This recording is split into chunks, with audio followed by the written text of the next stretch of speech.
Berdalil itu tidak hanya sebatas masalah hafalan, tetapi kita perlu memiliki ilmu, memiliki kecakapan.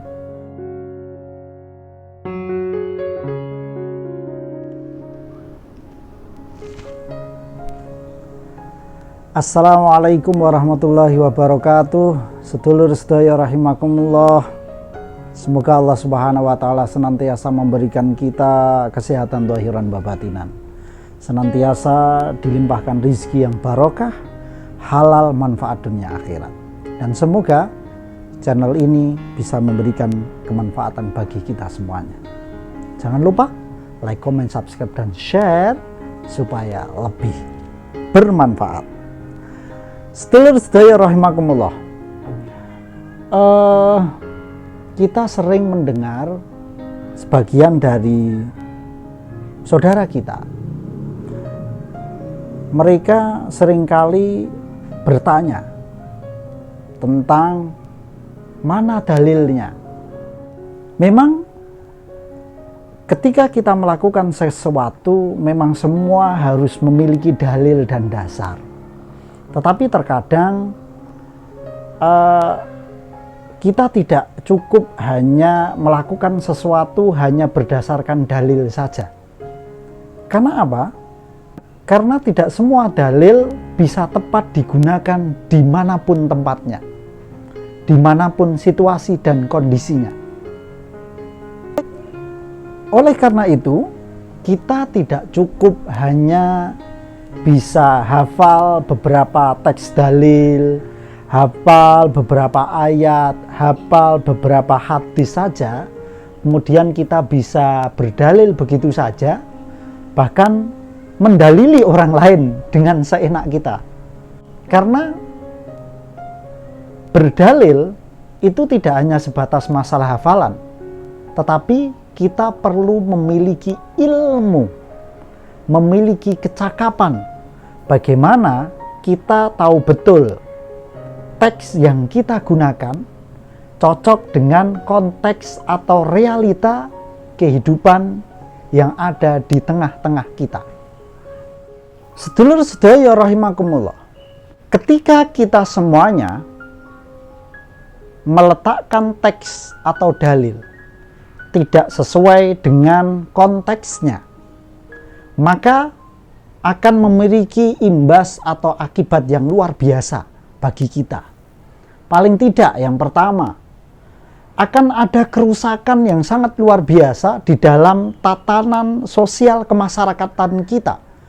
Ketika kita tidak bisa ngetokke mana dalil yang tepat dengan situasi yang pas.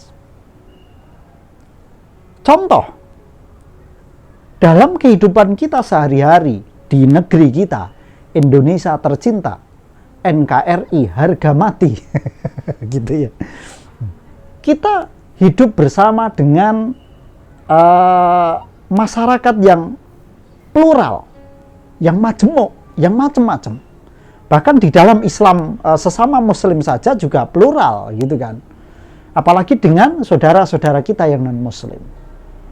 Kalau kita menggunakan dalil yang kita gunakan adalah dalil tentang peperangan, tentang kita bagaimana memerangi non-muslim dan lain sebagainya, yang berbeda dengan iktikad kita, dengan iktikad kita, dengan keimanan kita, maka ini akan rusak semuanya.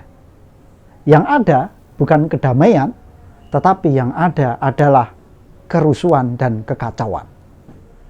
Yang kedua, pengabaian terhadap kauniyah atau realitas kenyataan yang ada di dalam kehidupan kita sehari-hari yang tidak digadokkan dengan ayat kauliyah atau dalil-dalil teks, itu pun akan memberikan imbas yang sangat luar biasa, yaitu terjadinya disfungsi dalil karena penerapan yang tidak tepat. Contoh, kita memakai dalil an-nadhafatu minal iman, kebersihan sebagian dari iman. dalil itu tidak bisa kita pukul rata untuk segala problem dan kasus yang kita hadapi. Ini untuk kebersihan, kesehatan, ini masuk. Tetapi untuk kita gunakan dalil ini membersihkan makanan teman-teman kita, jajan saudara-saudara kita yang tidak habis, kemudian dengan dalil an-nadzafatu minal iman, kemudian jajani koncone sing durung entek direbut dipangan. Tepat atau tidak? Tidak tepat, sedulur sedaya. Yang ketiga, bila kita menerapkan ini tidak sesuai pada konteksnya dan kita pukul rata setiap dalil, maka yang akan terjadi adalah kaum muslimin akan menjadi kaum yang stagnan. Tidak ada kemajuan, tidak ada perubahan dalam kemajuan kehidupan kita. Contoh, dalam penerapan man tasyabbaha biqaumin fahuwa minhum. Siapa yang mirip dengan suatu kaum, maka dia bagian dari kaum tersebut. Ketika kita mencoba meniru apa yang dilakukan oleh non-muslim, yang itu baik adanya untuk kualitas kehidupan di dunia ini, maka kita akan disebut tasabbuh. Mirip-mirip, berarti kita termasuk non-muslim. Kalau itu diterapkan, maka kita tidak akan kemana-mana. Untung saja, dalam metode dakwah yang digunakan oleh Wali Songo, beliau tidak memakai dalil man tasabbaha biqaumin fahuwa minhum. Kalau yang dipakai itu, bisa jadi Islam belum berkembang di bangsa kita ini. Karena apa? Metode yang digunakan adalah Wali Songo melihat teks, konteks, dan realita yang ada. Oleh karena itu, yang dipakai adalah dalam dakwah tersebut metode wayang, tembang-tembang, dan berbagai macam kebudayaan Hindu pada waktu itu. Karena dalil yang digunakan adalah khatibun nas ala qadri uqulihi. Berbicaralah kamu dengan orang lain sesuai dengan kadar akalnya. Ini luar biasa. Karena pada waktu itu masyarakat Hindu di Nusantara ini sangat mengenal dengan kebudayaan yang sudah terbiasa seperti itu. Model dakwah yang digunakan seperti apa? Mengikuti kebiasaan yang dilakukan.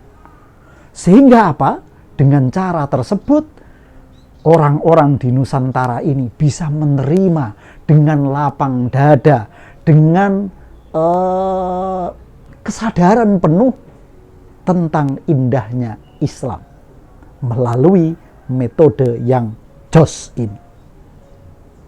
Sedulur sedaya rahimakumullah, ini pula yang digunakan oleh ulama-ulama Nusantara pada tahun 1945 ketika menentukan bangsa ini tidak dibangun dengan dasar nama Islam, tetapi dengan Pancasila, dengan NKRI.